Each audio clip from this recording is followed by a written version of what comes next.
Ladies and gentlemen, friends, welcome back to the first Cross Commission podcast of 2026. We are officially 25 days as of recording, probably 24 days when you listen to this, from the first Division One men's lacrosse action of the year. Tomorrow is when practice, or again, tomorrow recording today, probably when you're listening to this, is when practices start for pretty much every team. I think the Ivy League's a little later. But for most teams, the first day that they can officially hold practices for the spring is tomorrow or January 7th. So we're in the thick of it at this point. We're three more Saturdays, and then games will be underway. I think people are getting excited for the season. We were some discussion yesterday on the timeline about, since Duke finally dropped their much anticipated schedule, and so there was some discussion and debate about that and what it means for their season in 2026. And I could feel by the discussion that people are ready for games to get underway, ready to attack the season. USA Lacrosse magazine released the first poll, I guess you could say, of the season. I think ours will be out here maybe in about a week or so. So keep your eyes peeled for that. USA Lacrosse magazine dropped their preseason top 20, a couple of which teams we're going to be discussing on this show here tonight. So without further ado, I'll bring in my esteemed partner, Safe. How are we feeling, Safe? Jake, absolutely feeling great. January 6th, happy holidays. And by that, of course, I mean Orthodox Christmas tomorrow, just to make sure. Shout out to all Ameritrades. It is Christmas around the world for all the Orthodox out there to be here on the 7th. But yeah, excited, dude. I mean, I would say January goes like a flash with NFL playoff season, especially now with kind of the run up to the Winter Olympics and games pretty much 3 weeks away. Almost feels like it once we get through here. So yeah, really feeling good. Into the thick of it. Obviously, great to be with you. Our conference previews are always a great time. I like the new format that we're having here, keeping things fresh and stuff. So yeah, just first pod for the year. Looking forward to another fun season. Indeed. These conference previews are always fun. I know you guys enjoy them as well. Had a couple people reach out to us before the holidays, asking us kind of when these are going to be rolled out. It's kind of a sign of the season ahead. So I'm glad to hear that.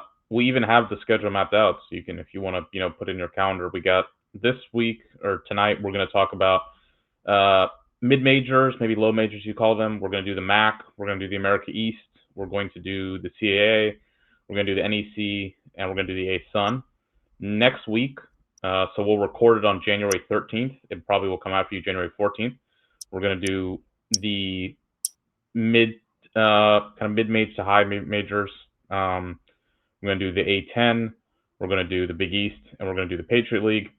And then on the January the 20th, so 2 weeks from now, we're going to do the big leagues, ACC, Big Ten, Ivy. And then about a week before the season kicks off in earnest on January 23rd, we're going to do our season preview show. Probably do that live on YouTube. And then it'll be off for the season. Saturday Power Hour, first Saturday, January 31st. Even though it's a bit of a light slate that Saturday. A lot of teams are playing Sunday, February the 1st. But that's our schedule. Got a lot of views on YouTube for our last pod of the year.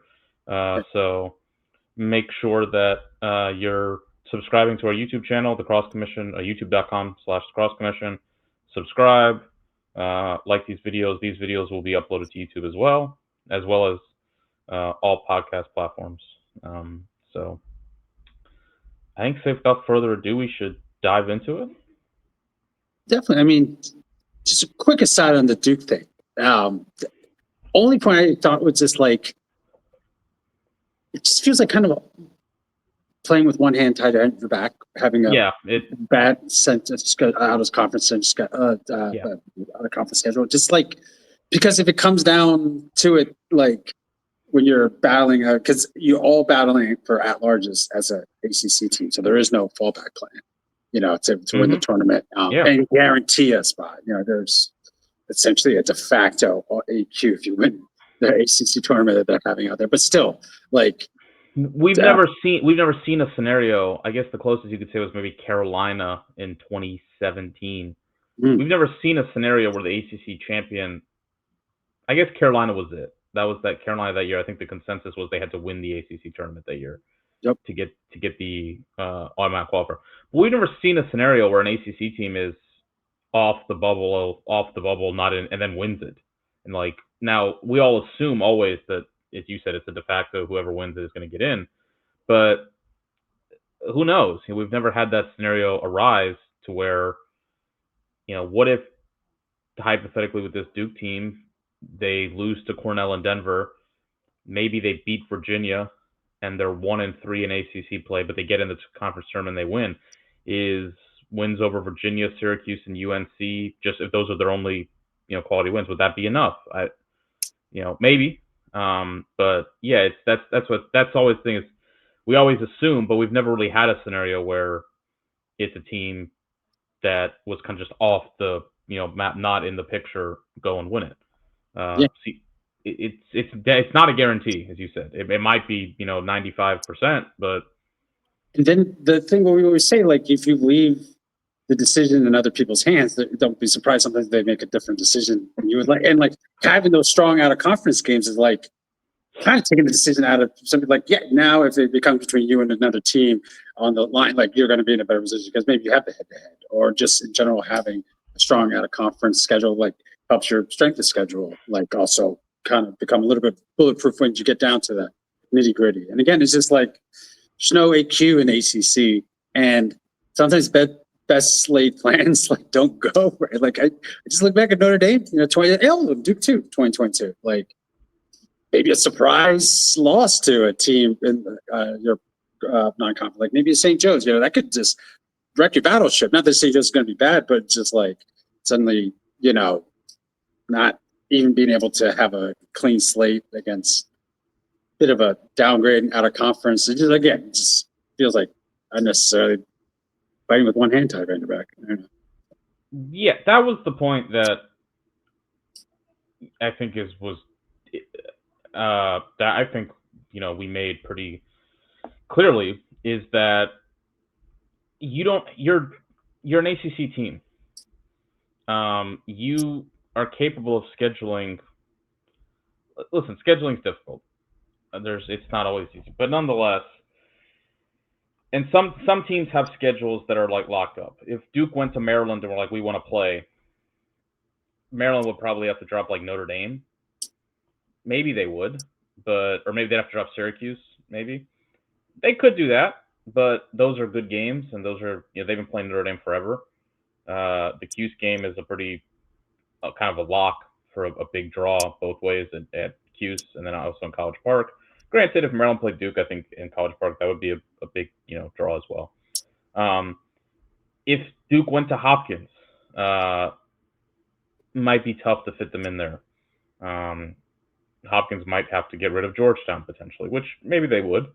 So yeah, certain teams it can be tricky. Duke had Princeton last year. They had placed them with Cornell, so I guess you could say, all right, that's a 1-for-1. But if Duke went to Michigan, do you think Michigan's gonna be like, nah, we're good? I mean, like they played last year. Like I think Michigan clearly won the engine playing that. Rutgers doesn't have a single ACC team on the schedule. I think Rutgers would say no to playing Duke. No, not at all. Penn State, I mean, they're playing Carolina this year. If Duke had, I don't know the exact mechanism of how the crown thing got put together. Obviously, Carolina being in Carolina makes a ton of sense. Penn State, I think, had played there before. They played Cornell, I think, back in the last game before COVID. Yeah, Legendary. the Teat Amen Classic. That game was incredible. I know a lot of bad things happened to COVID, but right before history. that was a hell of a way to go out. It's lost to history. Yeah, such a great game. That's the last college game those guys ever played. Yeah. It's crazy, but I mean, it was an incredible game. But could Duke have got in there maybe instead and been involved in that? Maybe. So it's Georgetown. Georgetown definitely beefed up their out-of-conference schedule this year. They're playing Ohio State. They're playing Cuse. They're going to Cuse. Ohio State's another one. Ohio State, they play Notre Dame. But I mean, there's certainly avenues. There's certainly places on their schedule. Ohio State has trouble kind of getting people to come to Columbus early in the year. Obviously, they play a lot of those Midwest teams. But if Duke was like, "Hey, come to Durham," I think Ohio State would do it. They went to Virginia, I think, or at least they played Virginia maybe in a neutral site the one time. So I think Ohio State went to UNC a couple years ago. So I certainly believe Ohio State would do it. So there's these opportunities are there if you're an ACC team. Why kind of box yourself out of playing Big Ten teams? Why only play one Ivy League team? It's I mentioned I've tweeted this out on Twitter. Duke can certainly, of course, still make the tournament. We've seen Duke go 12-2, have 2 losses and be in the NCAA tournament. So, or be a top seed in the NCAA tournament. Obviously, they could do that. They could go 8-0 in the non-con and be 3-1 in the ACC, be the best team in the ACC, and be right there in that mix. But it just doesn't. It doesn't make sense to me to limit your margin of error in that way to the degree where I'll say it. I think if they lose 4 games, they have to win the ACC tournament. That's pretty crazy considering last year on Selection Sunday, Duke had 5 losses. They had 5 losses. Now, granted, they played 2 more games last year than they're going to play this year. But nonetheless, they had 5 losses on Selection Sunday.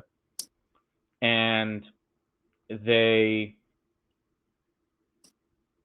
were the 8th seed? 7. They were the 7th seed. If they have 5 losses this year, let's say they go 2-2 in ACC. What were they last year in ACC play? 2-2, I think. Yes. That was, I believe. Let me double check. Yeah, they were 2-2 in ACC play. If they're 2-2 in ACC play this year again, let's say, so 5 losses. Let's say 2 ACC losses. Let's say they lose in the ACC tournament, which Duke hasn't won the ACC tournament, I think, a decade. It's been a minute. So let's say they lose lose an ACC tournament game, 2 ACC losses regular season. That's 3. That means 2 losses in the non-con. Maybe that's the Cornell and Denver. But then that would mean you have essentially at most 3 quality wins. We're talking about probably. Again, not certainty, but probably. Is that going to get it done? 3? I don't know. Maybe you beat Cornell or Denver. Maybe you have 4, but maybe you're saddled with a bad loss somewhere. Maybe you lose one of those early season games to a Bellarmine or a Jacksonville or Air Force, whoever. In that case, I mean, quality losses was 100% what killed them in 2022. They had 3 bad losses. Duke is 7th in RPI in 2022, I believe, the highest rated team in RPI to ever miss the NCAA tournament. And the reason, based on what the committee said, was essentially they just had an unprecedented number of bad losses. They lost 3 games to teams that were lower than 20th in RPI. So at that point, they just considered it kind of disqualifying.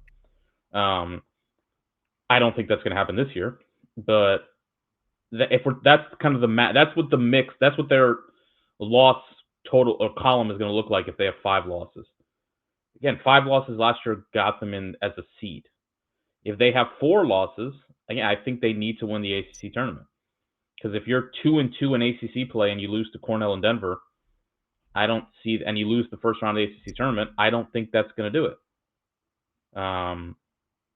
That would put you at 5. I think they need, 3 losses. I think they're probably in. I think that would put them, they could probably feel pretty good about that. But that's just such a kind of high razor margin. Again, I tweeted out, and there was some pushback to this, that if Hopkins is 8-6, they're going to be on the bubble, and if Duke has 4 losses, they're going to be on the bubble.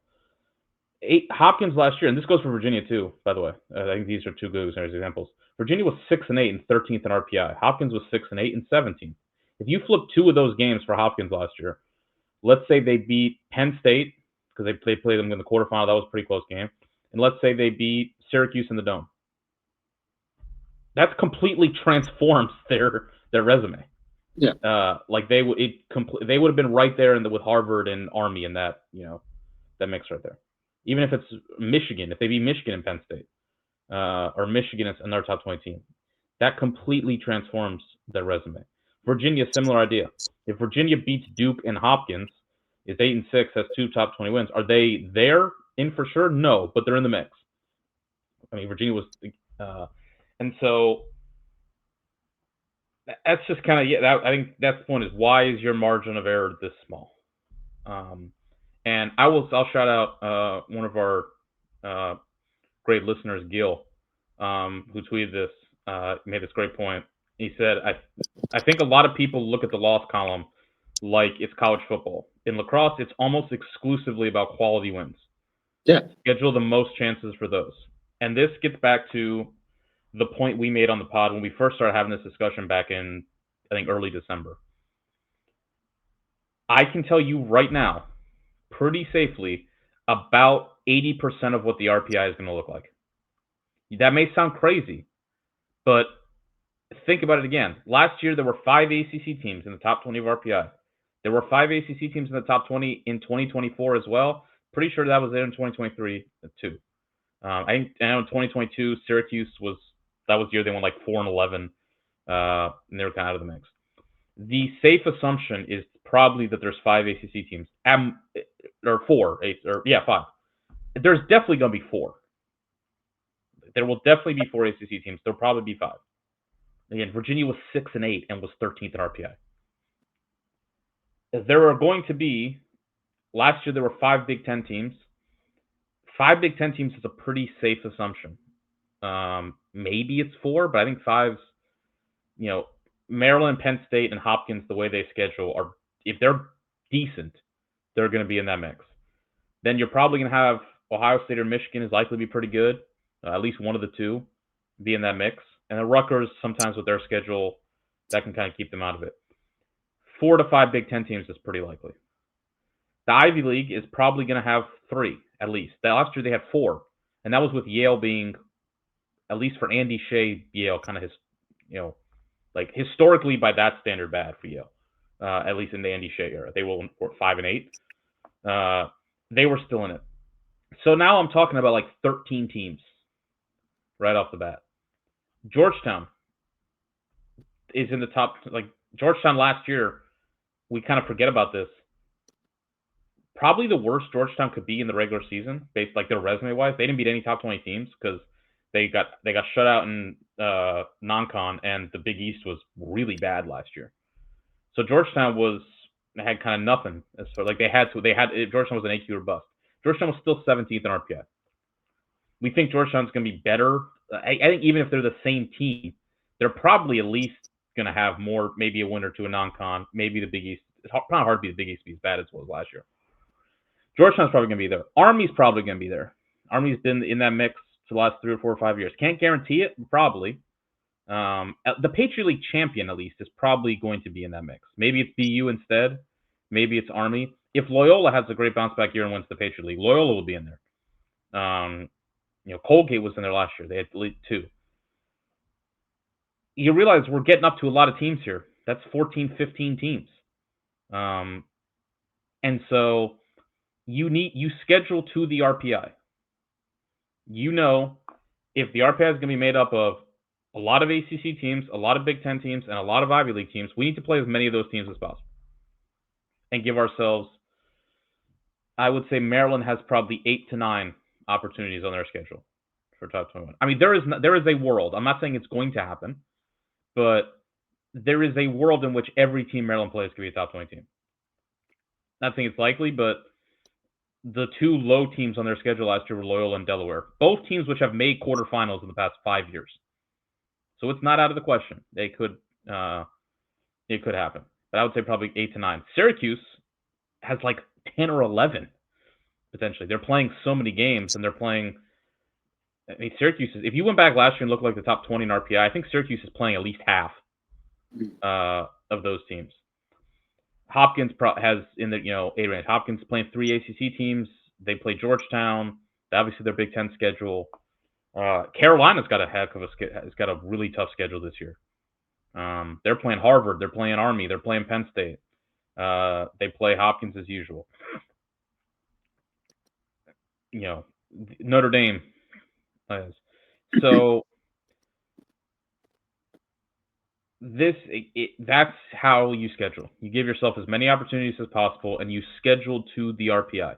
And that's why I think this was a point raised kind of encounter is like these teams aren't as bad as maybe they seem. Some of these teams that do schedule. I don't disagree. I think Utah's probably going to be a good team this year. I think Bellarmine could be a decent team. Air Force was an NCAA tournament team last year. Vermont's been an NCAA tournament team in the past. It's not that I think these are bad teams, but the math suggests that these are probably teams that aren't going to be able to help you. And I know that sounds a little like, should teams only schedule to the RPI and should, these big teams not play other opponents? No, I'm not saying that. And my suggestion, we've talked about this, I think that they should just increase the number of teams that qualify as a quality win. I'd probably go to 25. So at least open up avenues for it to incentivize it on both ends. Mm-hmm. Incentivize them more for these top teams to play more of these potential mid-major teams. North Carolina is playing Iona. That's not going to help their schedule. I still like, though, that Carolina is playing a new program. I think that's good for Iona. Guess what? Carolina at least balanced it out with a bunch of other great teams. And so that's my thing. Just one more top 20, just given how many you're removing from last year's schedule. And Cornell's definitely, the defending national champion. I'm not saying like they removed what, 3 or 4? Yeah, it's like a Harvard or Georgetown. One more of those, like I think I'm not sure if that's enough still, but it's at least it changes the math equation. Yeah. Because I think of like Penn State, like, their big schedules, three Ivy teams, and then the kind of a decent out of conference, and then go right to, I could see Jerry Byrne answering Danowski's phone call, like you'd be like, you go 2-1, we go there, you guys come here, we go back down to North Carolina 3 year deal. Like, it's just, I don't know. Again, it's I don't want to be too flippant. Like it's just flip a switch, can get anybody on your schedule. But like I said, and the available dates usually do kind of a thing like they have like 2 a weekend, like especially just to use as many of the event days that are available that the NCAA allows you to play. Like it seems like the Notre Dame like math play, like fewest amount of games as possible. But Notre Dame's like playing like Notre Dame plays after Big Ten, like playing Georgetown. Like Notre Dame plays 11. Which is, I think that's a little too. 11 is kind of crazy because 11 does get you in 500 trouble potentially. And it's 2022 if it doesn't work. If I were Notre Dame, I would probably suggest like Maryland plays 12, and I would say Maryland. If I were to make one change, and I'm not like their schedule is, Maryland probably should play 13. Just because with how tough Maryland's schedule is, if they play 13 and then you count the Big Ten quarterfinal, a 7-7 500 Maryland team could make the NCAA tournament. It's possible. So like, why not give yourself? I mean, I don't think it's really gonna matter. Like I think we've seen Maryland's floor was probably like 8-6, something like that. But what? Who knows? At least give yourself that cushion of like 7-7 Maryland might have 4 top 20 wins. And their RPI like that, so at least give yourself the cushion as opposed to we went 6-6 in our 12 games, then we lose the Big Ten quarterfinal, we're 6-7 and we're out. And that changes the Big Ten. that's another thing different with these Big Ten teams in relation to the ACC teams. I think is the Big Ten teams know they're guaranteed an additional game. They have 5, but they really have 6 probably quality win opportunities because they're guaranteed to play the Big Ten quarterfinal. You don't know if you're going to get in the ACC tournament. You know, all these teams obviously plan on getting in the ACC tournament, but someone's got to miss. And so,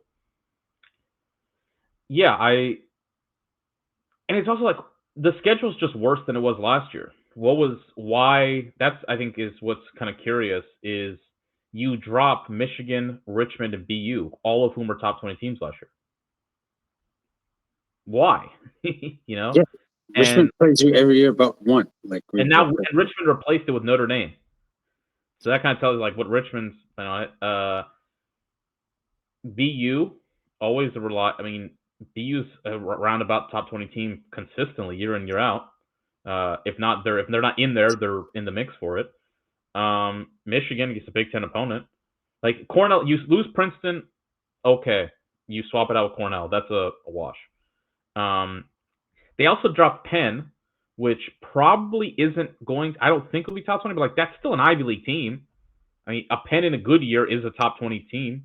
You know, if they bounce back, it's certainly feasible that they can be in there. So you dropped a Big Ten team and an Ivy League team, and you replaced it with, you know, not much there. That's the thing that doesn't really add up to me is like, here's the thing. Duke's schedule, I would say, is equivalent to, maybe a little better than Richmond and Georgetown's. Once you account, but that's entirely because you're accounting for the ACC. Richmond and Georgetown have the reverse schedule. Their out of conference schedules are significantly tougher than Duke, but their conference schedules are not as good, not as strong. Like I think if you base it off last year's RPI, Richmond, Georgetown, and Duke are all playing 5 top 20 teams. But if you're Duke, why is your balance so heavily tilted towards conference play? That should be like what you have in the back pocket, and then you can go out and grab from elsewhere. Whereas Richmond and Georgetown have to schedule that hard because they can't rely upon their conference as much to. So again, in the wash, will it come out for Duke that their schedule is kind of equivalent to Richmond and Georgetown's? Sure, but they don't. You know, they have more of a, I think, you know, more bandwidth, I would say, to potentially schedule tougher teams. It's a more balanced portfolio. Yeah. Also, Richmond and Georgetown, great programs. That's not Duke's peers should be Notre Dame and Maryland and Syracuse and, you know, Virginia. Like you should be scheduling like those teams. I think. You know. And listen, Duke's always scheduled. That's another thing is weird to me. Like someone asked us, like, why do you think they schedule like this? I'm like, I have no idea, because like they're also playing fewer games. Like Duke's whole thing before used to be we play so many games, so there's inherently some filler there because we're just playing more games than everybody else. But we still we play Princeton, we play Denver, we play. You get reps for the people who can't play. You know, like you can't play everybody every minute, but like if you have a lot more games. They play 2 games in 3 days. You know. Yeah. So now they're playing a fewer schedule, a schedule closer to Maryland and Hopkins and all those, but nowhere near as strong. Like if they had 2 more games in here that were just BU and I don't know, as you said, Harvard or Michigan or whatever. Harvard, yeah. Yeah, Harvard and Michigan. Boom. Okay, that's a normal Duke schedule. They got a lot of teams in there, but they still have opportunities. It'll work itself out. They lessen the volume and have it's, you know, like it's low fat, but like not with, you know, enough nutrients. It's just all seed oil. I don't get it. No protein. Yeah, we'll see how it plays out, but yeah, listen. I love the ASUN. It's got a lot of good programs there. Playing 3 ASUN teams and no Big Ten teams and 1 Ivy League team just doesn't make much sense to me. It's kind of wild. Yeah, it's kind of wild. I don't know. So we'll see. But yeah, we're gonna get into it. Yeah, mid majors. I think it's an interesting. I think it's an interesting year for the mid majors because I think there are some teams in this mix that look like they have the potential for really strong years. It's been a tough decade, I would say, for the mid majors. Not without some real success. Delaware made a quarterfinal. Uh, Towson's bounced back, had some good years. Richmond, I think, is kind of elevated into a different class a bit, but still obviously had a lot of success. But it hasn't quite been what it was in the 2010s, which was sort of like the boom period, Apex Mountain, if you will, for the mid majors.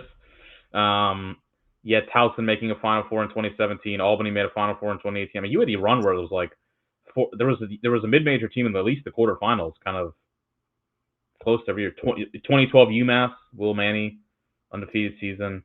That's not even counting going back to the late 2000s with UMBC and Delaware. So that was kind of those the Halcyon days, kind of the mid majors. For many reasons, it's been a lot tougher now. These bigger, going back to the scheduling thing again, not to hit on that again, but we talk about it ad nauseum. The big teams are all, for the most part, all trying to protect their RPIs to a degree, and so they're playing fewer of these mid-major opponents. The transfer portal meant a lot of these teams' players got picked off. In their fourth or fifth years, they transferred out to bigger programs. So it's meant a widening divide between the top and kind of these leagues. That doesn't mean that these teams are not still in the.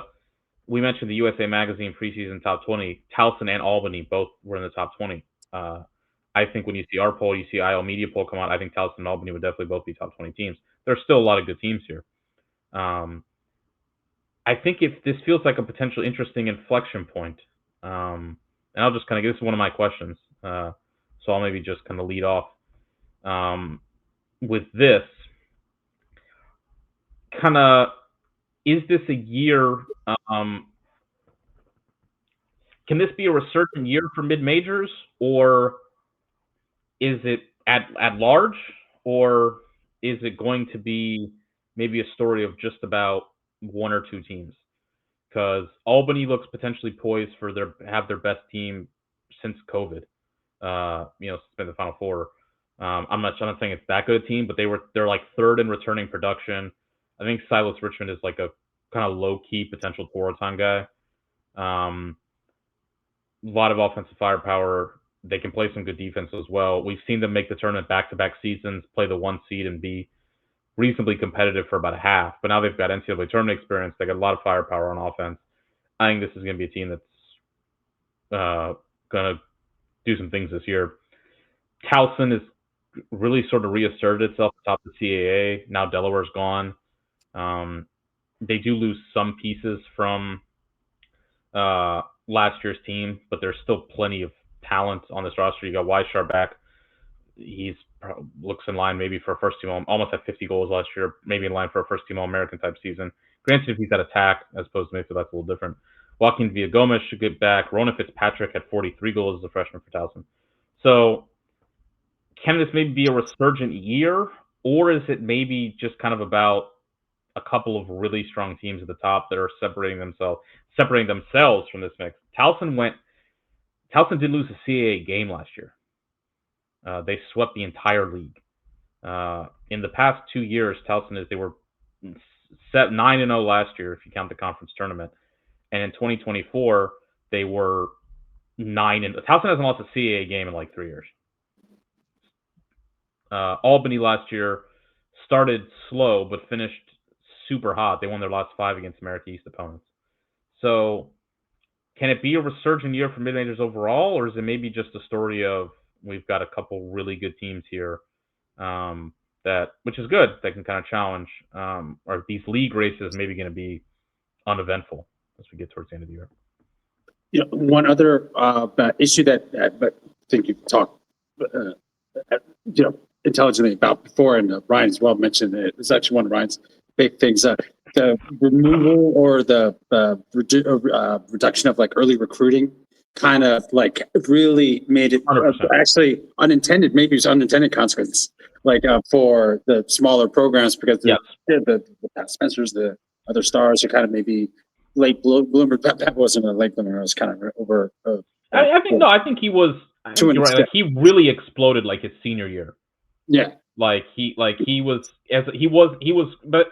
a high ranked recruit when he got to Loyola, but it was more that he had his junior and senior years, he really leaped, as opposed to some of the guys who come in freshman and sophomore and are already, big names. Absolutely. And I think like we started to see that towards, that you mentioned, like lose that the aughts, early 2010s really was the heyday for mid-major CAA. It's it's just like a power conference, just to have multiple teams make the Final Fours.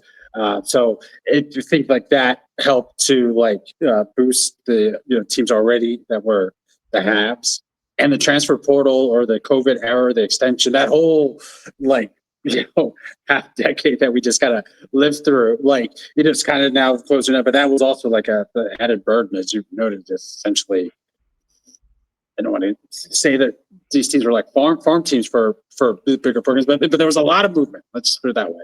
Yeah. With the extra season that you were given, especially the COVID players, is like you could do your 4 years at the school, and then have your grad school at somewhere else. So that maybe didn't take too much away, but also just like I said, just the halves just got to have more, for about 5 straight years.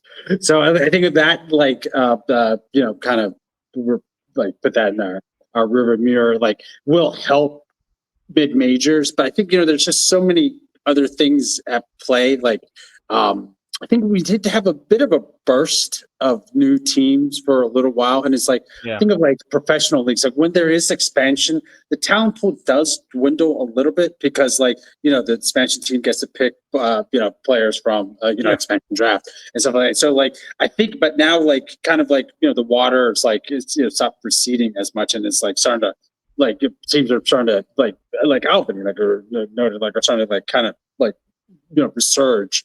And the transfer portal, not as impactful as it was. Fewer, maybe there's the volume of guys is still, because the opportunity's there, but you're not seeing the level of talent that you were a couple years ago. And to be fair, I think maybe has this been a for some of these teams, that I think this has been a potential benefit. It has gone a little both ways. You've seen guys from some of these top schools, like Maryland's a good example, that had set like Nick DeMeo, Dylan Palinetti, guys who maybe felt like they were recruited over through the transfer portal, didn't get opportunities. They went down. They went to Stony Brook. They went to Towson. So that has kind of, to a degree, balanced a little bit out in that sense as well.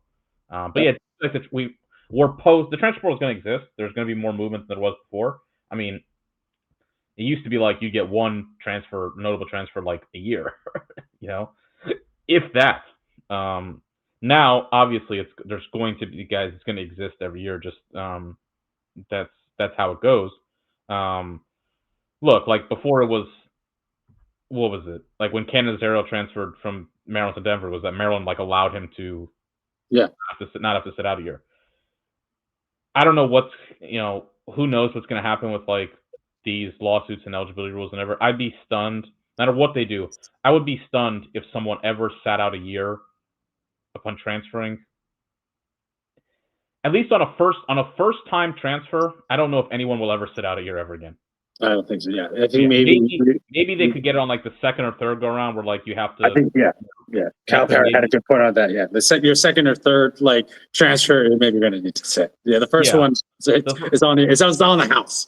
If you get to the coach, and the coach leaves, something like that. Yeah, there's some exemptions as well. But yeah, 100%. First transfer.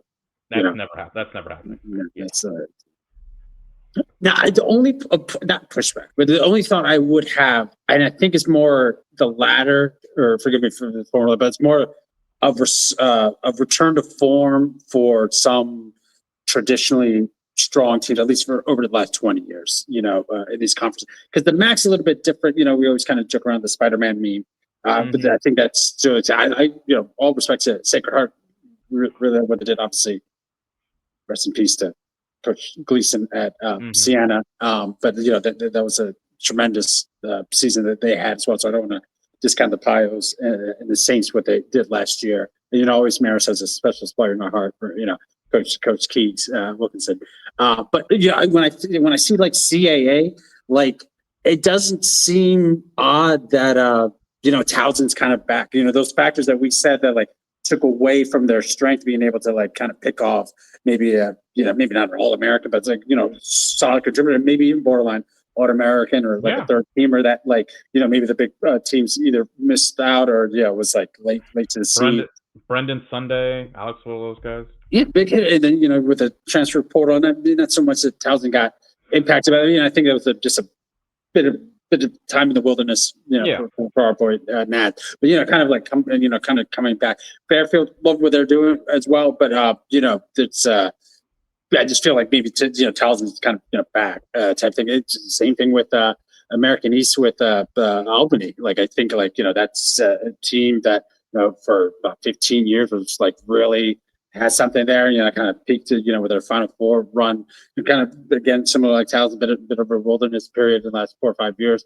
Now back-to-back tournament appearances, won the regular season and the conference tournament 2024, won the conference tournament 2025. Like, really it seems to be like kind of taking control, like kind of removing the belt from Vermont and kind of had it for a bit there. And again, it just feels like a return to form. Bryant, another team, like just kind of seems like getting things back together. Moving from one legendary coach to a pretty young new head coach, and doesn't seem to miss a beat. So like these programs, again, like I said, it feels like they're like kind of returning back to what they were. ASUN, like a bit of a the different beast. I think Utah is still like going to be like kind of maybe the class of the conference that wasn't one of the greatest year for them last year. But Air Force as well. Like for a little while, like got maybe like a poor man's Army in terms of like always kind of being consistently good. Like maybe not get the pub, but now making the tournament last year. Maybe Falcons are kind of like getting back to that. So like for me, like I don't see the depth. Maybe that's what I'm saying. I don't see the depth in some of the other conferences. The MAAC is depth because they're very much kind of all the same.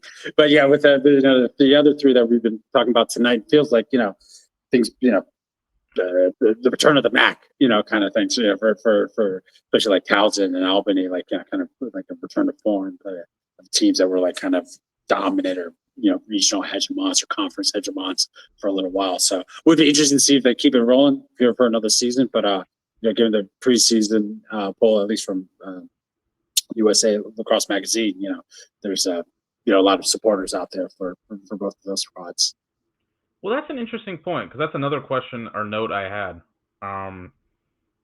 We always say this: past is not necessarily prologue. Like returning production is just part of the stew. It's if it was all of it, we'd maybe just use the 2025 rankings and redo it. But it's like you're making assumptions based on projecting the future improvements you can see, coaching, all these sorts of things. In a lot of these leagues, there is a lot of returning production for these mid-major teams. Now, some of that I think inherently makes sense. The bigger teams always are going to have, like with the transfer portal nowadays, I think you're going to see more movements at these bigger programs. Their roster might turn over, whereas these teams import fewer players. So they may lose some of their top guys, but for the most part, it's just a different deal. Like if you're playing lacrosse at the MAAC, it's a little different than playing, your aspirations are maybe a little different than playing lacrosse for Syracuse or, Notre Dame. But in the MAAC, there's 5 teams who return at least over 2/3 of their production. And we're using the Cross Reference Pros returning production. It takes into account goals, assists, defensive starts, face-off wins, all that good stuff. 5 MAAC teams are over like 2/3 returning production. 7 are over 60%. 3 CAA teams are over 75%. 6 of the 7 are over 60%. Towson is one kind of towards the bottom actually in the CAA in terms of returning production, even as the favorite. In the America East, you got 3 teams over 75%. You got 5 over 2/3.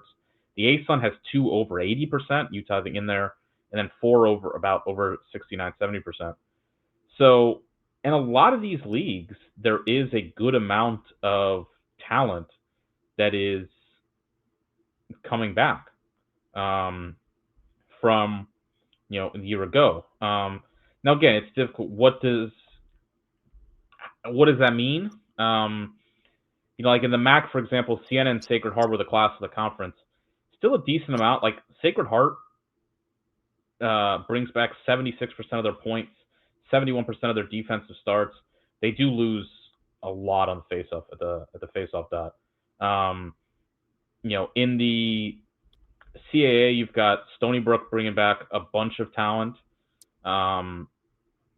They had Stony Brook started 5 sophomores on offense last year.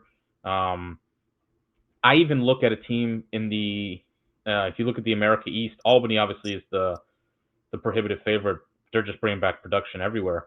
But like second in the America East in returning production is UMass Lowell, which certainly endured some tough years in the wilderness. But with Kelleher, like UMass Lowell had a freshman goalie.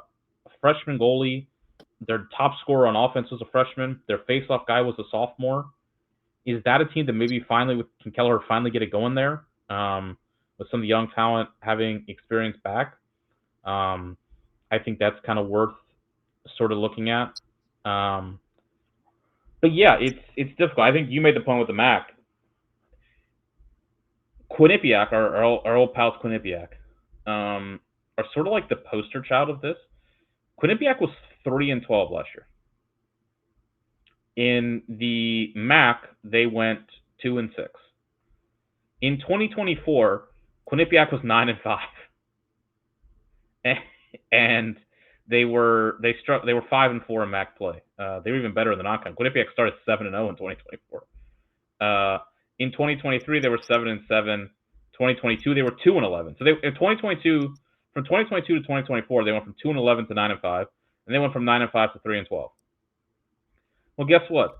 Quinnipiac is bringing back 89% of their points, 93% of their assists, almost all of their faceoff wins, 87% defensive starts. Would you not kind of feel maybe to like bet on that they might just shoot back up again? That's a league where like this is what happens in that league, and that's a league where having experience matters. And it's like this is what we see with these teams. You kind of build up to your window, you have a good 1 or 2 years, and then shoot back down. You're like it's true program building in the MAAC. Like you got to build to like having a senior class that's really good, and then you just start all over again. It's like the end of the movie, you got to start all over again and build your way back up. It's like if Quinnipiac was 9-5 again, I'd be like, yeah, that makes kind of sense. That's sort of what happens in the MAAC. No, yeah, absolutely. Yeah, I love the Bobcat. Honestly, if they had my Fakaidu principle, just like last year, there were closer games. Like, I definitely like that would be something I would fight on. Big losses. It wasn't that great. Yeah, I kind of averaged 5 points. So yeah, I need more like 9-10s or overtime losses before, it'd be like, flip those around and couple bounces. I'm in here. I'm in there. I'm going to be eating off of that, Penn State run for forever. After that call. So. But no, I like your points, for sure. But that's how I kind of feel like it's like maybe just kind of like proven teams with good Final Four. Like coaches can literally look at it like, hey, I took us there. We're building it back. This is what I feel like in 2017. You can almost hear Nad saying, or kind of something to that effect. Reminds me of those teams. Is kind of already proven again, return to the tournament. And one thing I love your point that maybe I'm thinking about like Vermont, like not really maybe getting to the level of an Albany or Townsend. Just like once you get that moment, like having an extended run, When Nats first took over Townsend, it was about like 10, 12 years where just like kind of, it was a dogfight when, Hopkins played them. I remember, every time we were playing at Townsend, like it's 7-6 like overtime earlier. It was raining. It's like 13 degrees. It was just tough teams to knock out. I just when I think of Vermont, like what the Catamounts are doing, just but yeah, just like having and it's just didn't have like that 8 two classes worth of runs. You know what I'm saying? Like we're Yeah, Nats. I think attention. when we think about great mid-major teams, we think about like what Towson did or what Albany did. Towson, Nats second year, 2013, they made the tournament. They won the CAA. So from then on, from 2013 through 2019, it's 7 years. They made the tournament 5 times. They won 10 games 2013, 12 games 2015, 16 games 2016, 12 games 2017, 11 games 2019, quarterfinal in 2016, Final Four in 2017. Albany's the other big example where you had look, they got the Thompsons and all that, but nonetheless, from 2013 to 2018, Albany makes the tournament 6 times in a row, including 2016. They made the tournament as an at-large. They lost their conference semifinal, I think I want to say, and they still made the NCAA tournament in 2016. They played in the 8-9 game. Like that tells you, 2016 is I think our good buddy Mark Hart did like he kind of like broke it down. I think he tweeted on his page. But we've talked before. 2016 is like a different college lacrosse world. Carolina, who winds up obviously winning the national title, gets an at-large with an RPI of like 17th. Navy is an at-large. Albany is an at-large. Here, I'll actually go back to the 2016 tournament. Your at-larges were Denver from the Big East, Notre Dame from the ACC, Brown from the Ivy League, Albany from the America East, Duke from the ACC, Hopkins from the Big Ten, Navy from the Patriot League, and North Carolina from the ACC. Just a different world. It's a different world. And I mean, now part of that is that was part of the period when the ACC still had an automatic qualifier, which I think does change the dynamic a bit. Whereas opposed to now where it's like you kind of just reserve a couple of spots for them. I'd be curious to see how things would change if they ever did pick up an AQ again. Though at that point, we'd be talking tournament expansion, probably. At that point in time, we're probably going from 18 to like 24, maybe. Different conversation for a different day. But yeah, and you had. I think that's also kind of what we're looking for. It's like you mentioned, it's maybe like a resurgent top couple teams. Can there be a challenger for these teams? Is there a challenger for Towson in the CAA? Because when Towson had their run, you still had Drexel in 2014 make the quarterfinals. You still had UMass in 2018 have a really great season that year. Even before the Towson run a little bit, you had Hofstra. Albany in 2016, we talked about. There was a year in there where someone toppled Albany in that league. Is there a challenger for these programs that can kind of harden them a little bit? Because I think that was an interesting thing that we talked about when we were doing the tournament preview last year. Was like Towson's been beaten up on teams for 2 months. What does that tell us as much? What does that mean when they get in there against Princeton, for example? Now, to be fair, Princeton in that first round game, they shot like 50% or something. Like it was preposterous. And on the flip side, Albany played really well against Cornell.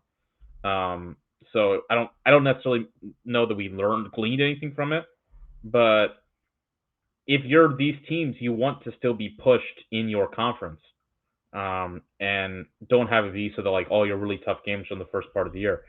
I think there's potential for that. Like Fairfield, obviously last year was the talk of college lacrosse for all. They were the last undefeated team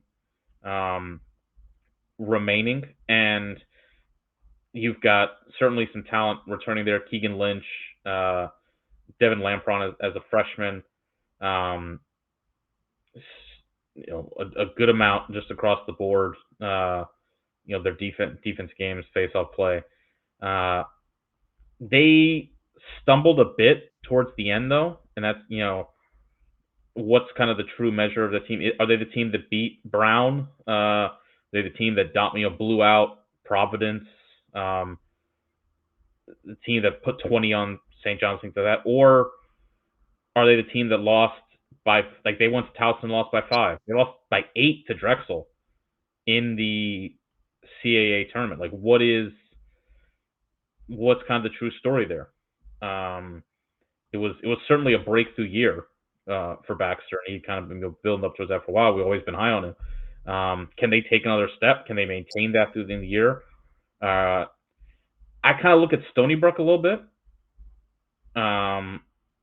They are, returning a bunch of hitters on the offensive side of the ball. You've obviously got an offensive coach in Glardy, and Chanchuk. Stony Brook started, I think I mentioned Stony Brook started 5 sophomores, or five sophomore freshmen on offense last year. Yeah. So a whole bunch of experience kind of back, and they had a good amount of depth too. 10 guys with 10 plus points, and only one of them was a senior. Only 3 of them were, juniors or seniors. So a lot of kind of coming back. Can they push a little bit further? It feels kind of like an important year for Glardy, I want to say, at Stony Brook. I'm not doing like hot seat talk or anything like that. I just kind of look back on, he's been there for a minute now. He got that job in 2020, right? Because Nagel got let go in 2019.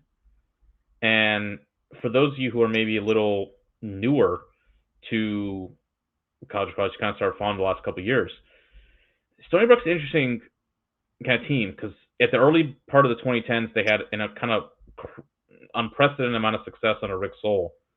They went to a quarterfinal in 2010. They won the America East. They were run, year in, year out. They were the top team in the America East.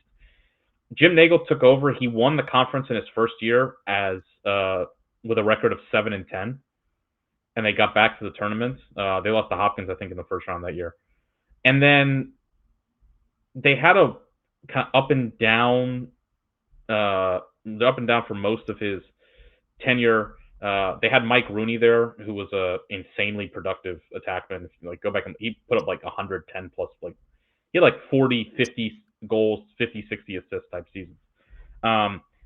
Didn't do anything they had a couple big years in the regular season, 13 wins 2015, 12 wins 2016, but couldn't break through. And then his last 2 years, they shared if not won outright, the conference title with Albany, but never got back to the tournament. And Stony Brook let him go. You look at his tenure, Nagel, overall, he won 53% of his games, and he won 69% of his conference games, and got the boot. That was a pretty, for lacrosse standards, that was a pretty, I want to say merciless, unmerciless, a guy who won 13, 12 games, won 3 conference titles, being told, smell you later. That was, and at the time, I think there was talk that was kind of they were in the shadow of how the success the women's team had. And they wanted to get the men's team there. And again, that's a really good stadium. The facilities that's on Long Island, and Glardy's taken over, and it's been okay. They've won 53% of the games. Haven't had the same amount of success. Since moving to the CAA, they were 7th in 2024, 6th in 2025. I'm curious if that's still do they still kind of feel the same way? I mean, maybe have their priorities changed as lacrosse, but if it is, does feel like a program where he's going to need to kind of put up something here. So at least a minimum, maybe a 10-win season, have them in the top 20, something like that. Because again, when you go back and look at, we might outsiders maybe look at, Nagel's run and be hey, they had the best team in the CAA or in the America East in 2019. They should have won the conference here. That was after Albany had fallen off. In 2019, they should have won the league that year. They didn't win it. Makes sense. That's not usually how administrators think in college lacrosse. Usually the kind of run he had would get you longer than 8 years, but it didn't. I think that kind of told you what the expectations are there? And I'm just not sure Gallardi. Again, he's not been bad, but I'm not sure. He hasn't had the success Nagel did, and he is now in year 7. So I think they're a team kind of worth circling. It just kind of feels like a potentially big year for them. I can see that. I mean, there's an opening on the island. Obviously, Hofstad's not done what we think they're capable of doing. Like Stony Brook seemed on the cusp of like making something happen, and just falling short. Just making tournaments. It's so hard because a lot of Stony Brook success came with like Canadian. Like Seoul got that kind of Canadian pipeline. Like you mentioned, there's an opening on the island. I think we all think of it's like, what does it ever take if you're a guy on the? I mean, there is a lot of talent on Long Island, so I do think there's definitely like guys that you can pull if you're a local Long Island program. On the other hand, though, Danowski going to Duke feels like sort of like when Saban went to Alabama, kind of, and like all of a sudden Alabama started getting like dudes from South Florida and Texas and California, because it was like that was Danowski's whole thing at Hofstra. Like he got all those big Long Island kids, and then he left and went to Duke, and all those kids just followed him. Mm-hmm. And then the Kavanaughs got big, and and now the kids go to Notre Dame as well. It's again for like different lacrosse world of. I don't think there's anything like Hofstra could be a better program. I still don't think they're going to get like those big kids on Long Island. Like all those kids now just go to ACC schools.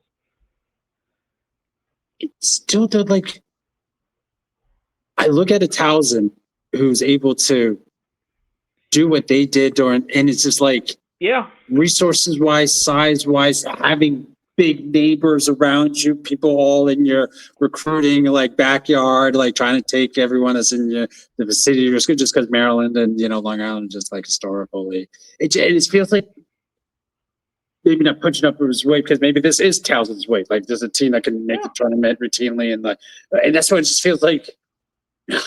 Should be able to. No, like they're definitely. They've definitely underachieved. Like. That's not even a question. That's not even a question. Yeah, just yeah. But yeah, I think it's just like, what does being top dog on Long Island mean at that level?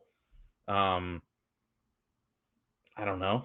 I definitely think you probably feel like if you're Stony Brook or Hofstra, shouldn't you be better than LIU?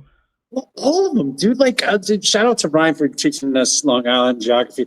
St. John's, right? They're technically on the island, right? Like all 3 teams, like Stony Brook had a bit of a pop, during Nagel's time, but it just seems like all 3 really like maybe there's not enough talent given like everybody's taking from outside of the island, like coming there and recruiting and getting big dudes, but and then you have 3 like regional teams that are competing between each other. But it just feels like one of them should have made a move by now to like kind of really separate itself. But St. John's just been an abysmal run for the last decade and a half. Like Stony Brook hasn't gotten to those ups. Obviously,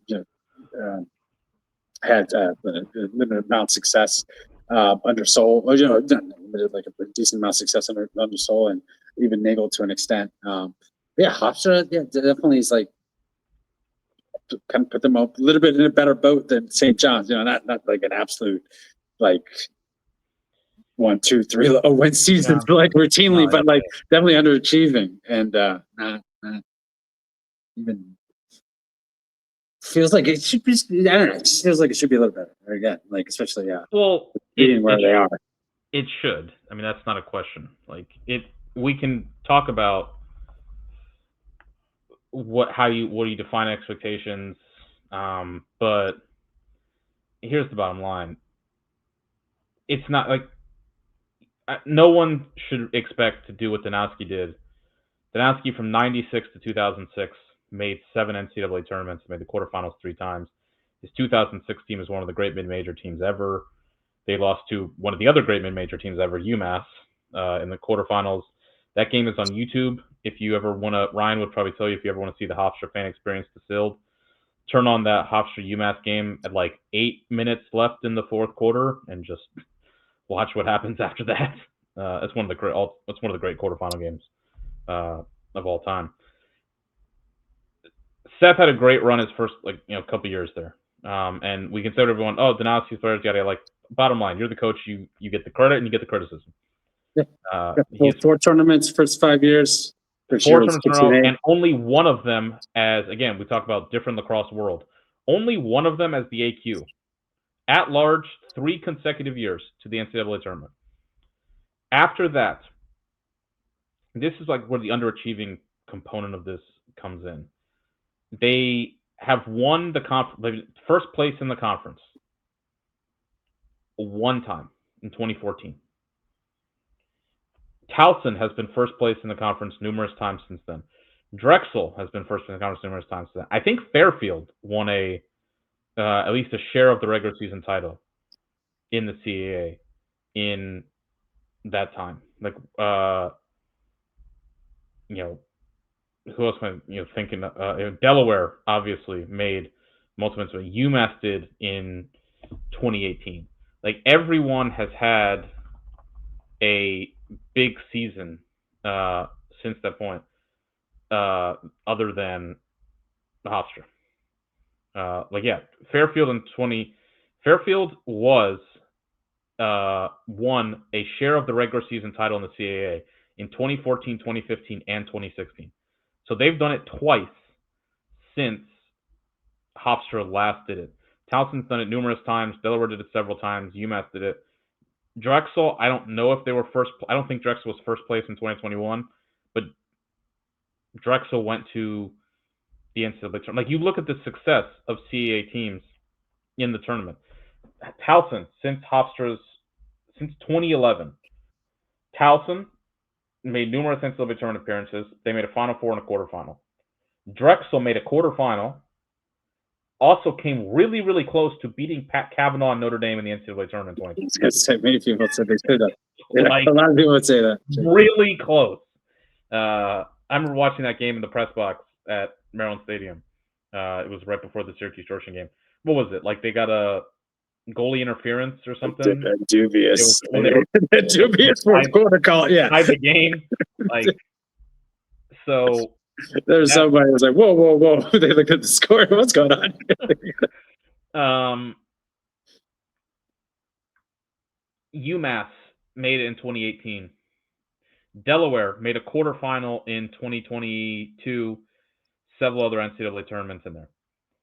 So we're talking 4 or 5 teams who have made at least NCAA tournaments, if not quarterfinals. 3 CEA teams have made quarterfinals. Again, I'm talking about it. The last time Hofstra finished second in the CAA was 2017. They finished tied for 4th or lower 1, 2, 3, 4, 5, 6, 7 times since 2012. That's just like, and also, I think it's, this is an elephant in the room, but I absolutely think it is worth mentioning. For the last 7 years, Seth Tierney's spent his summers working the PLL during kind of the height of recruiting season. And since 2019, 2020 4-3 COVID, 2021 8-6, they got to the CAA championship game that year. That was with Ryan Tierney, probably the best player they've had in the last decade. 2022 they were 6-9. 2023 they were 5-9. 2024 they were 6-9. 2025 they bounced back. They were 8-7. So we're talking, below 500 this decade since Seth got that, the PLL thing. Is the talk about kind of one hand behind your back? I mean, and look, people come out can the assistants do some of that work? Yes.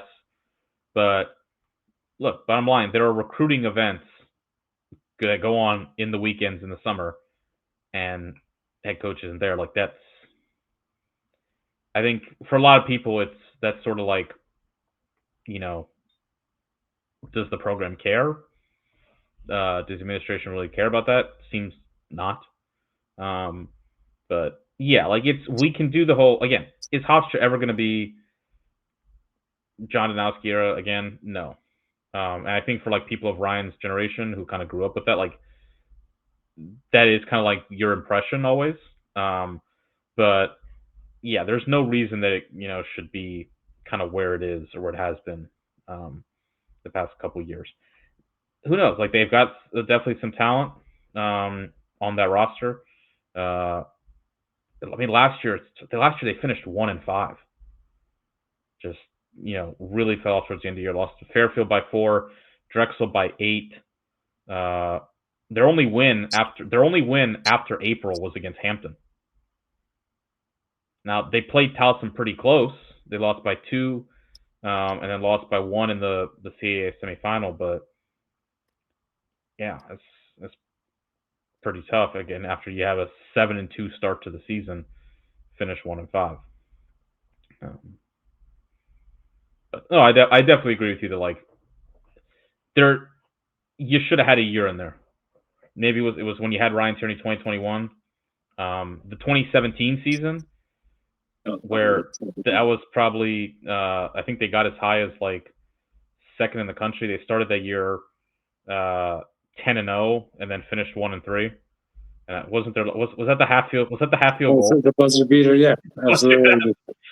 Man, it's been a decade and a half at this point for the Pride, but yeah, we'll see. Safe. Any other kind of questions, lingering thoughts? We kind of bounced around. I actually like that going through different. That was kind of you actually kind of incorporated my question in there. What's this kind of a resurgence of Towson and Albany specifically, but kind of like incorporate to that in there. That's kind of like really is big. I love this. Things I would love to see. I would love to see Vermont, kind of make a return. We're big fans of Coach Fife's, kind of felt bad for them, having to like kind of play Maryland in the tournament. Back to back years and just kind of getting out of it. But yeah, it's just like a good program, kind of not new per se, but like, being able to be somewhat on the national scene and top 20 with, let's see Fairfield, kind of have a bounce back to their season, great regular season, a little bit disappointing, not being able to finish and make it to the tournament. But, that's kind of would love to just see Vermont like kind of, bounce back and Fairfield to see them continue on and, see if they can have another strong season. But yeah, I am excited for, Towson, Albany. I don't want to kind of like, focus the conversation so much on those two. But yeah, just both, to have coaches Final Four, love talking about them over the years, especially Nats, just kind of a pod favorite of ours. But yeah, everything that Albany's been able to do and kind of get back there, MAAR, just his own personal story. I found that, definitely inspirational, being able to fight back from, I believe, don't know exactly what form cancer, but I know there's stories about health and being able to bounce back. See that. Yeah, it was kind of a different Albany team. It's kind of had the stars, the Thompson era, the Nanticoke, Connor. I think that's why this is intriguing with Richmond. Is like that's all. But we used to Albany teams defined by like the stars, big names, exciting, kind of a rock show. And I think Richmond has that. I'm not saying he's Connor Fields or the Thompsons, but he plays with he's got incredible style. An unbelievably skilled guy, does it all. 43 goals, 46 assists. They've got some really great pieces around him. Brian Doherty was kind of a nice punch right there. Colton Marquis, who transferred from Hopkins. I think he had kind of been a depth guy on the bench for Hopkins for his first couple of years, but seemed like he really found a nice home at Albany last year. Scored 25 goals. I like Kesselring. These guys got some spunk. Their defense has kind of been what's been impressive. Like the way they were the last couple of years, were able to kind of win in a bunch of different ways. And we've certainly seen them have the ability to go, kind of toe to toe with certain teams. Um, in like when they played, Virginia, uh, the last couple years, you go toe to toe. Um, and I just thought even last year, having lost Jake Bassano, who was like another guy, like it kind of been sort of more of the star guy on those teams a couple years ago, and obviously everything he did um, as a two-way guy. I think he won like one midfield of the year, like all that. Even without losing him last year, their defense still improved. Not by a lot, but still like had a marginal um, improvement, and even with a drop off in goalie play as well. So the way they've been able to kind of be a team, going both ways, and then the offense has really taken a step up the last couple years, and they've gotten the talent injection back in there. But I think the last couple years you've really seen Mars coaching acumen come to the fore. Like they were in those Notre Dame and Cornell games, they got him for a half. Like that's kind of all you could expect before the talent won out. But you could tell they had a game plan. They knew how they were going to attack them. They knew what their path to victory was going to be. I guess I talk about things I'd like to see. Vermont, I definitely would like to see Vermont get back in the mix. Brad Ross has quietly done a really good job at Bryant. That's it. Since taking over. We always say it's tough being the guy after the guy who replaces the guy, let alone being the immediate successor. So I think Ross is like what's done, but Brian's been tremendous. He's 31-15 in 3 years. Like, I mean, like just not skipping a beat from the Pressler years. Yeah. And right off the top, his first year they made the NCAA tournament, and tough beat. That was a tough draw going to the Hopkins team.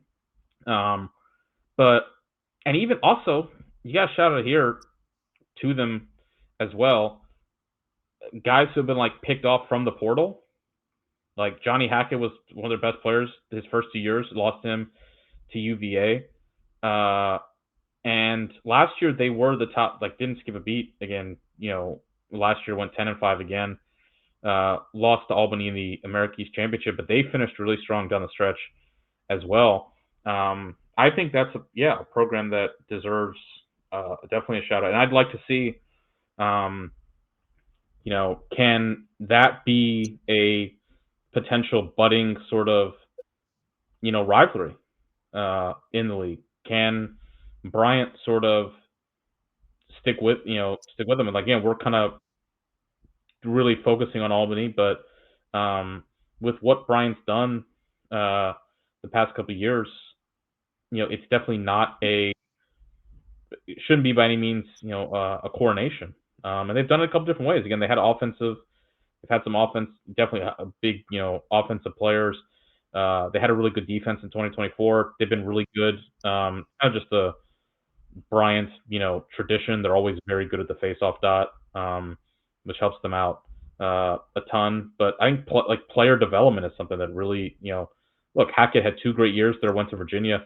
Didn't really quite work out necessarily Virginia, but they haven't skipped, a beat. Zach Amend, freshman last year, 25 goals, 10 assists. And so, yeah, that's a program. Again, we talk about like with culture, like what Pressler did, and you got kind of a loyal Pressler disciple, and it's just continued. You can definitely tell that the same ingredients are still in that program. And I mean, look, if Brad Ross continues on this path, definitely a guy who's in line for a bigger head coaching job. I don't want him to get picked away or anything like that too soon. But he's a guy who's been at a bunch of big name programs as an assistant over the years, and he's certainly a big name on the. Look, played for Pressler Duke. I think played for Danowski too, and then I think he assisted with Danowski for a while. He was with Myers at Ohio State. He's a Navy, so name's been around for a while. But yeah, like kind of quietly done a great job there. So I think that's something we want to look for. Can Bryant kind of push them in the America East? Can someone push Towson in the CAA? Maybe Stony Brook talk about. Hofstra had a decent year last year. Even in kind of, we haven't talked about the NEC, but Bobby Moe, you always kind of give Bobby Moe just again kind of like an institutional sort of respect, like that's just the program that wins a lot. But LIU I think could be primed, like that's been a program kind of on the ascendancy. So I think that's what you want to see. Yeah, is how many of these teams can there be a second team in there to really make things interesting towards the end of the season and in those conference tournaments.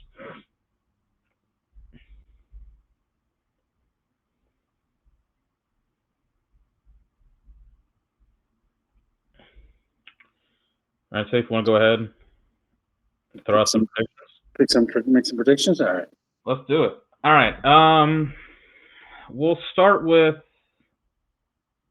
the MAAC. All right. This is a tough one. I'm just get out of the way. I'm not really sure where to go.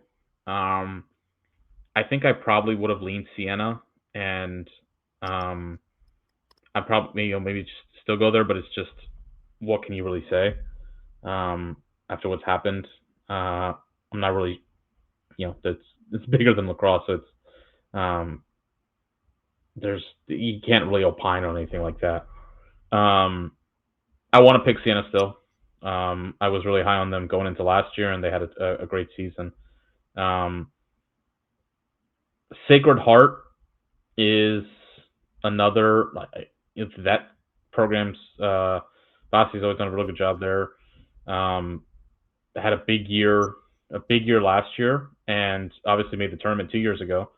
So can they kind of keep it rolling? That's usually not what we see in this MAAC. It's usually you have kind of maybe a 2-year window, and then things sort of fall off. But the last 2 years for them, 25 wins, and they still got a bunch of talent on that team on the offense side of the ball. They're really deep. They've been really deep on offense the last couple of years. So you definitely can't count them out. They do lose their goalie Alex Pazienza. So yeah, I'm not really sure where to go on the MAAC. I think I am going to stamp. I think the Quinnipiac bounce back is going to happen. I'm not sure they're going to win the league, but I do think they're going to kind of return to like a 9-win season and just kind of continue on the yo-yo. But yeah, this is a tough league to kind of to pick. Really where to go. Always is, but yeah, it's just a tough one. My heart wants to pick Siena. Yeah, Sacred Heart had such a big season, but they're losing so much. And this is the 10-year anniversary of Quinnipiac's great 2016 season. That's true. A defining moment of the pod. That was my first hot take. They go to 2017.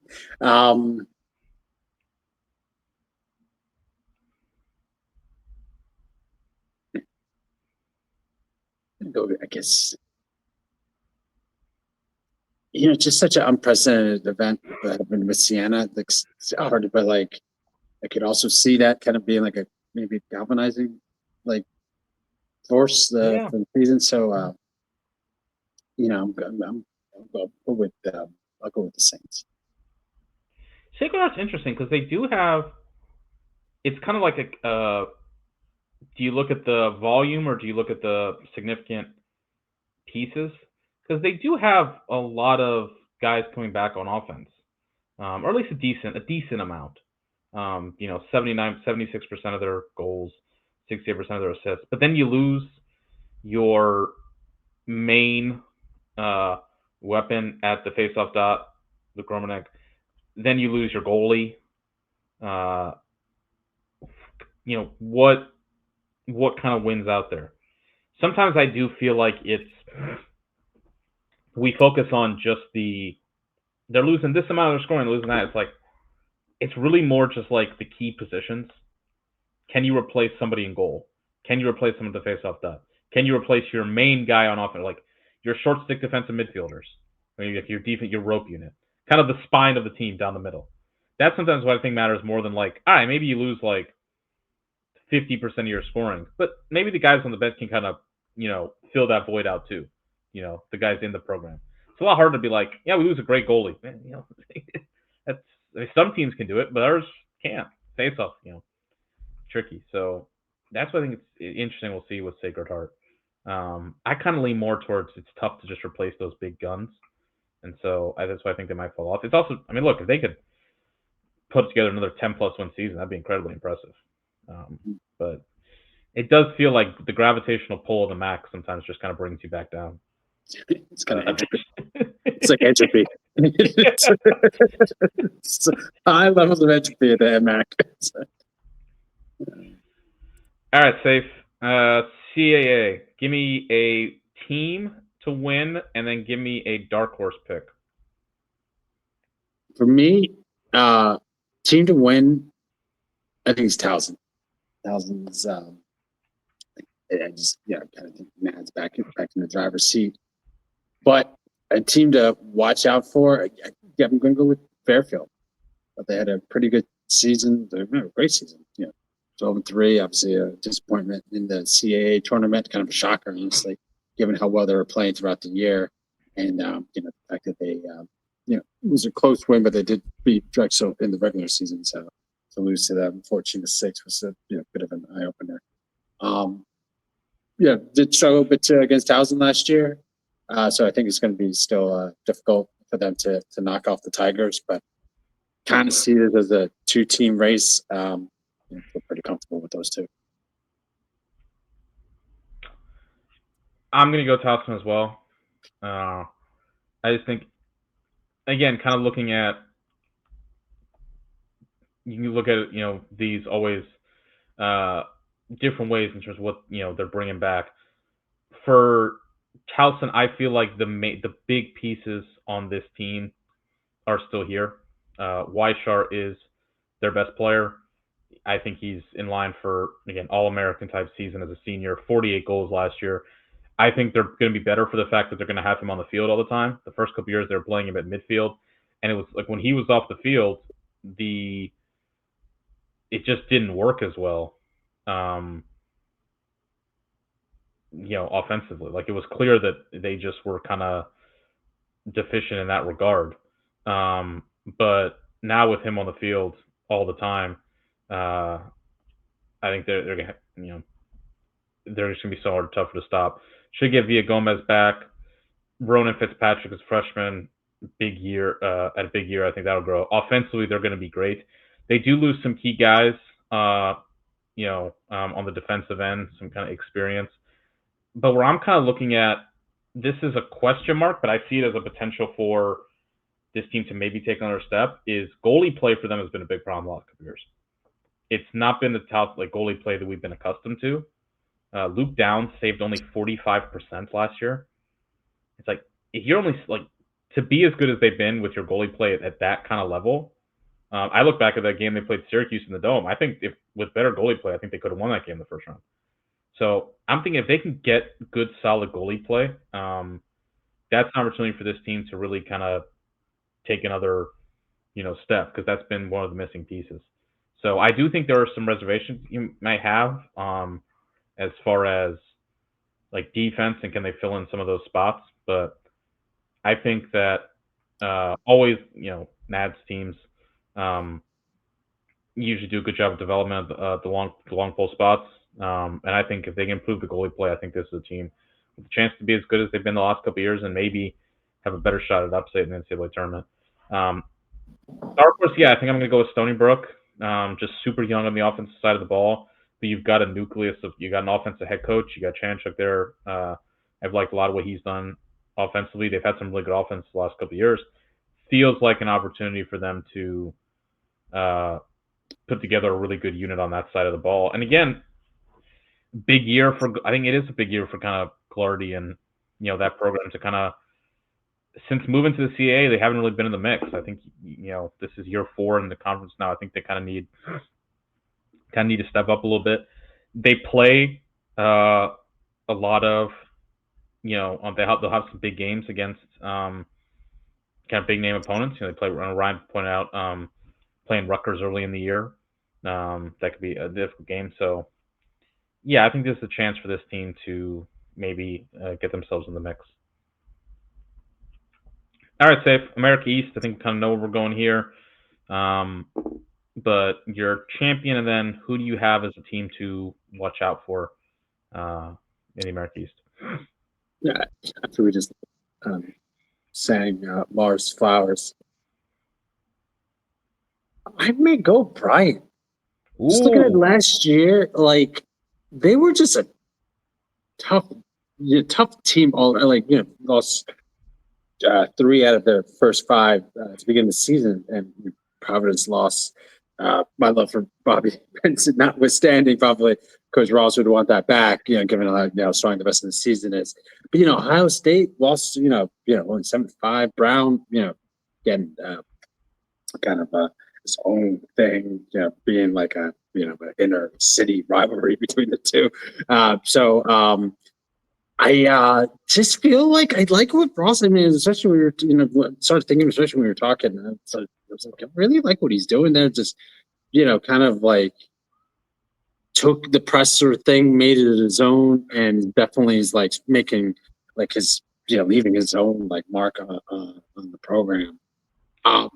Not that I have, any lack of faith for Mar, but I just feel like, it's like I always say, like, when you're kind of coming back, you're kind of the hunter, and then like when you're kind of the established team, especially given Albany's legacy, like it's now you're going to get everybody's best shot again. It's like we maybe kind of forgot who Albany was for a bit. Now they're kind of like showing everybody, oh, we're back, but that also means that everyone's going to come back at you, with their best shot. So I think it's going to be a 2-team race. Kind of like what we were saying about the CAA.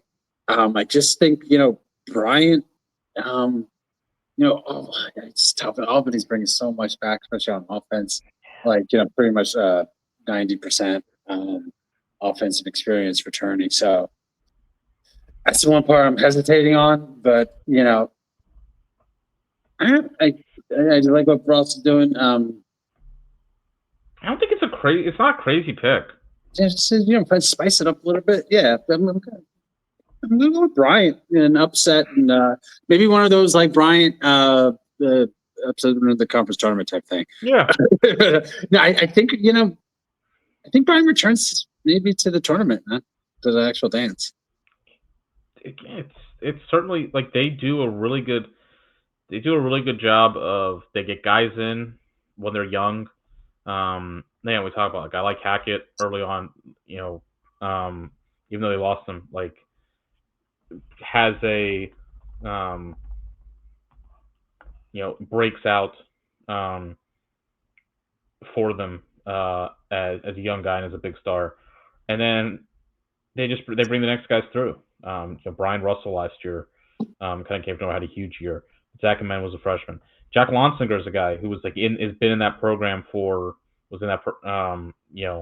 a while, and like as a freshman had a massive season. Still a solid contributor for this team. Like right now, like they play guys early. They give them opportunities. They continue to play well, and they're experienced members. I think it's a sustainable model that they have there, and so you expect to see, like they're willing to go. Like we talk about program building, like they're willing to burn guys in early, take their lumps with them, but get good production out of them, and their guys get better as time goes on. I think there's lots of guys there that you see, Luca Elmale, Max D'Antona, like just guys that come in, like do their part, chip in, and even though like they're really one of the teams that's been kind of hit by the portal. Logan McGovern went to Carolina, Bennett Abladian left, like, but they play these guys early, and so some of them they're going to lose, but some of them they're going to keep, and like they just keep on rolling. They just bring next man up, and the culture they have there and the system really works. I mean, like you think about some of the guys that they have lost. They've lost some like serious hitters, from their team to the portal. Like they were hit pretty hard by the portal, and it hasn't really made a dent for them. Maybe you could say it's made a dent in the sense that if they had those guys, they would have been the conference champion. I think that's maybe potentially, fair to say. They've been missing those like 1 or 2 big names. But yeah, man, like it's just guys who stayed, even O'Rourke, Kevin Roninger, Goltz, like they've had guys when it's their turn, they have a great season, and they just go on to the next. So I definitely think it's an absolutely a more than warranted pick. I'm gonna go Albany. Go ahead. You got something to say? No, I'm just the last thing about Bryant, like just because Richmond, its story is just especially with the run, like taking a lot of attention. But like, and Bryant's like an older program, but they've really only been in Division One since 2008. Yeah, like NCAA tournament. Oh yeah, no. I'm like, this is I love what you're saying about program. Forgive me, I don't want to butcher the phrase, but yeah, this is like a complete program. Like this feels like They do it the hard way, but they do it the right way as well. Oh, you're 100% right. What's the worst season? 2019, they went 3-11. Other than that, they have had 2008, they were still in D2. So they come in to their initial D1 season in 2009. Though I did think they had the crossover schedule that year. But they go 10-5, 12-5, 8-9, 14-4. 2 times where they went below 500, they still made the NCAA tournament. Yeah, that's it. Yeah. So this team has only had one losing season, unmitigatedly losing season. Otherwise, they have had, since 2009, they've had 4 losing seasons, 2 of which they made the NCAA tournament. So 2 true, you could call it, losing seasons in the last 16 years.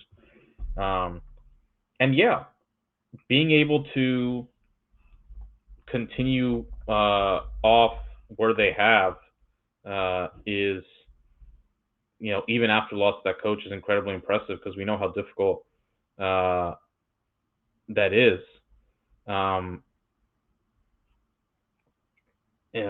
But it's, and it's not only that, but it's also that a lot of these programs, Ross obviously was he was, his incredibly close relationship with Pressler, and I think Pressler probably that was the direction he wanted to go in. Maybe he had his eye on Brad Ross, his guy, but still a lot of these programs, I think, will just kind of look at it as all right, we'll just go with the next guy, to the coach, the assistant, or something like that. Or maybe they zag and they'll be we want our own guy, to be able to go outside the program and get a guy who's had different experiences, a new voice, but also someone who is sort of in the program as well, is that's really impressive. They got a guy, they went external. They didn't just be all right, we'll just promote the assistant, which look, can have its benefits. Continuity is important, but you get an outside voice, yet also someone who knows exactly what's made the program work. They nailed it. You could not have done a better job. They went and got a guy who's been an assistant at Navy and Ohio State, but also a guy who's perfect for the program and knows what the head coach can continue what the head coach did as well, but also can maybe tweak what's necessary. A home run hire, really. It's been, they made a tournament already. They've been close a couple other times. It's one of the best head coaching hires done in the past couple years for sure. I'm going to go Albany. I think this is I've been last year. I think this is the year where I'm not saying they're going to win a first round game, but I think they're going to be in the top 20 for most of the year. I think they might get one upset in there somewhere. They might have a big, kind of wow of a win. They play Cornell, they play Yale. So maybe there's a big kind of win in there for them. And I think it's tough because, can they maybe get out of the play-in zone where they've been the last couple of years? I think if they can get out of the play-in, they're going to be a first round opponent for someone where it's don't know if you want that. And then dark horse, again, I'm not saying I think they're going to I think Bryan and Albany is the destination here, but it does feel like UMass Lowell kind of needs to get going with Keller. And for Keller, when he left to Manhattan to take over that job, it was a tough early couple of years, but maybe there was some marginal improvement trending upward last year. Can it continue with a freshman goalie? or like now a sophomore goalie. Now a junior guy to face off, some more experience back on offense. I'm looking there to see if maybe they can push for that last spot in the conference tournament, potentially. All right, so we got two more. NEC. Where are you going?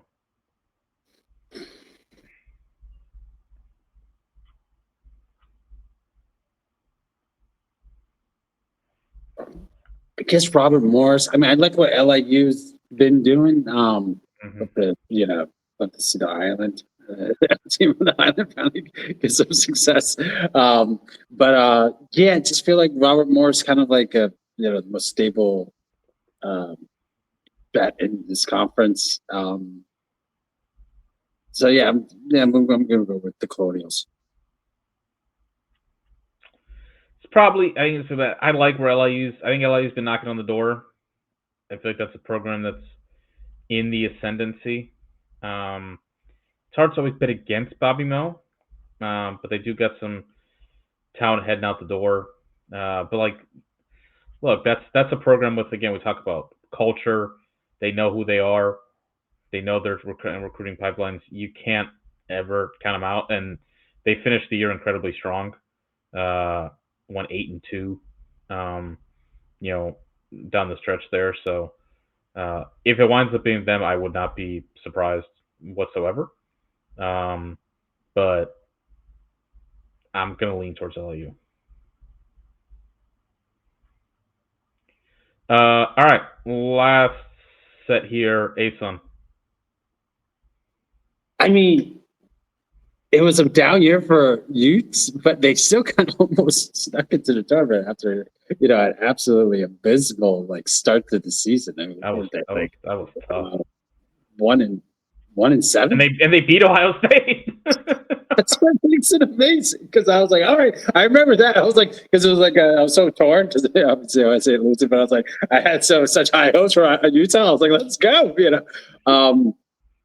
and then kind of turned it on. We always say kind of see this with these teams tough, but Albany had that, Thousand had that, kind of that struggle, but playing teams a little bit maybe above your caliber in conference play.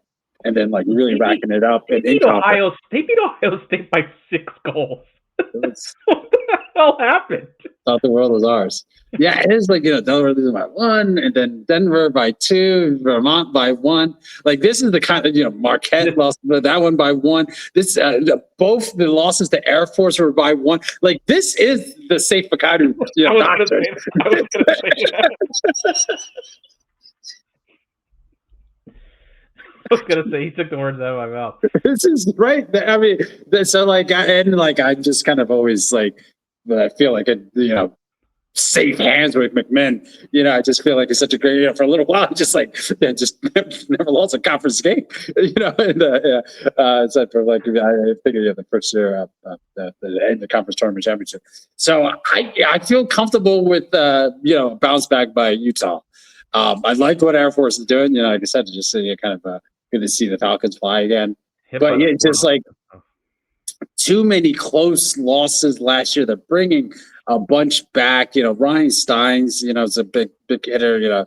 McNamara as a freshman, close to 40 points. 34 goals, leading the team. So this is a team, and like I said, Utah's kind of a weird, no longer kind of a Power 5, with the fall of the Pac. Pac-12, but the size of Utah, the resources available, what McMinn's already success, as soon as they got hired him, essentially got hit the ground running. So I got faith in McMinn.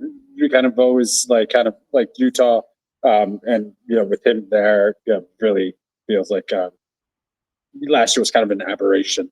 And I guess I always say a couple of bounces here and there. Maybe they're not. Maybe they sneak into the tournament. Beating Air Force in the ASUN conference tournament. So but you are what your record is. So 6-9 last year. But again, just a lot of really close games there. Kind of like what they're bringing back. Love the coach. We were talking about that culture program. Builder. That's kind of my feel with Utah. So yeah, I'm going to stick with the Utes. Yeah, I mean, it's when you look at a team that was 10-4 in 2022, 12-5 in 2023, 12-5 in 2024, and then goes in their 6 wins, they had a plus 38 goal differential. In their 9 losses, they had a minus 25 goal differential. That means that they had a plus 13 goal differential despite being 6-9. Their only loss last year they had 2 losses last year by more than 2 goals. They were to Syracuse and Virginia. Other than that, they lose by 1 to Delaware, 2 to Denver, 1 to Vermont, 2 to Dartmouth. And also, like, it's listen, this is the life they got. But especially some of these road trips where you lose by 1 to Vermont and you lose by 2 to Dartmouth, it's like maybe that's where like the 1,000 air miles show up a little bit. Fourth quarter, close games. Yeah, I think it's just too much to overlook that. Like this is a positive regression team. You flip, like, and again, their wins: 2 over Bellarmine, 6 over Mercer, 3 over Jacksonville, 7 over Bellarmine again, 6 over Ohio State. I think this is probably a team that was I don't know. You flip, they're probably a 9-7 like type team. Probably a team that again, is you lose twice to Air Force by a goal. And I like Air Force. Bill Wilson's always done a good job there. Losing Josh Yago is tough. He was the straw that stirred the drink there. And losing him goes to Notre Dame. That's tough. I always like Bellarmine. Really exciting style of play. The Whitley's got there. They're another team with they played a bunch of freshmen last year. Then John Alley had 52 goals. So this is an interesting league. Like this is a league that percolates, I think, and that always, I think we talked about this last year. I like what they've done, with how they've tightened this league up. Mercer and Queens, are just kind of the drags. And Mercer brings a lot of talent back, so maybe they can have an improved year. That's a really good 4. Like Jacksonville, Air Force, Utah, Bellarmine. Yeah. As a foursome, I don't think it's too far off. Is it that, like, the A10 is, like, among these mid-major leagues probably has, like, that best top 4 with Richmond, maybe Delaware now, UMass, High Point. I don't think Utah, Jacksonville, Air Force, and Bellarmine is that far off that. I really like what Whitley's doing at Bellarmine. Yeah. And, I mean, Jacksonville, it's the shine is kind of off it at this point a bit, but it's still a good program. Like, they're still having good seasons. Like they're kind of in the mix every year. You got it, as we talk, but they're a good case what we always talk about. Maybe we now need to call this the Dan Campbell quote. From when they lost that NFC Championship game, they're like, "What did you tell the team?" He's like, "This may have been our only shot." Listen, sometimes it is your only shot. Hey man, you need to make that into a Bleacher Report card, or I think it is. I think it's somewhere out there. Like everyone's always like, "It's always next year." Maybe there's not. May have been it. That may have been it. Like there's a lot of stories out there of like, yeah, like that was the moment. And Jacksonville kind of does feel like there was a chance there, and but yeah, it's a good solid league. I mean, those 4 are just kind of baked into the conference tournament. So I'm gonna go with the Utes, but yeah, man, I like good. There's good coaches in that league. Bill Wilson's done a really good job at Air Force. Whitley, as you've talked about, I think he's again put the hard yards in at Bellarmine. McMinn's he's a beast, and Galloway's had a solid run there at Jacksonville. So I'm kind of excited to see how it plays out. I do think, obviously, the travel kind of component is still a bit, crazy there. But I think it should shape up to be a pretty good league again. All right, Dave. I think that's about it. It was fun. Oh, that was good. Absolutely. Love talking about these teams. excited to see how these leagues play out again. I think it's going to be I think there's a chance for a nice bounce back year for the mid majors in 2026. And again, more next week. We'll be back, break down Patriot Big East A10. Definitely think a very interesting year for those leagues. Then we got the top end, the power conferences, January 20th. And, the next time you hear us, it'll be 18 days to games kicking off. And maybe there will be a poll out as well. We'll see. That should come on the next couple weeks. So, again, if you are watching this on YouTube, you know what to do. Smash the like button. Subscribe if you're not already. Tell your friends to subscribe. And them to watch it and them to smash the like button. YouTube.com/CrossCommission. If you listen to this the old way, audio, podcast, do your thing. Give us a thumbs up, however it works. It will be up there on podcast platforms next tomorrow. So yeah, when Ryan gets it up. And we hope you stay warm out there. Stay safe. Enjoy the football this weekend. And stay hydrated. Merry Christmas. Thank you, Mr. President.